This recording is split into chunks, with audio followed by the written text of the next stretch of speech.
Ахмет Байтұрсыновтың айтып отырған ғылым тілі мәселесі дәл қазірде бір сұмдық бір үлкен өзінің шарықтау шегіне жетіп қойды, дамып кетті деп айта алмаймыз қазақ тілін мысалға алсақ.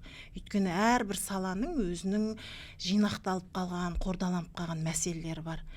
Мысалға бізде әдебиет және өнер институтының өзінің ғылыми басылымдардың тізбесі бар ғой, сапаны қамтамасыз ету комитеті ұсынған.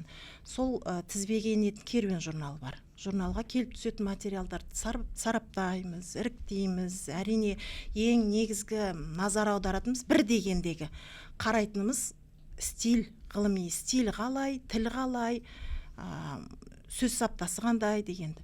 Қарап отырсақ, жастардың әсіресе докторантура сатысына жеткен жастардың сөйлемді құру, өзінің ойын жүйелеп жеткізу ақсап жатады. Иә, жағы өте Ол әдебиет саласында сондай бұл болса, филологтардың өзінің ортасы, менің де айтайын деген сол айтуға филологтардың ортасында өзі сондай болып тұрса, басқа салалар қалай деген ойға қалдық.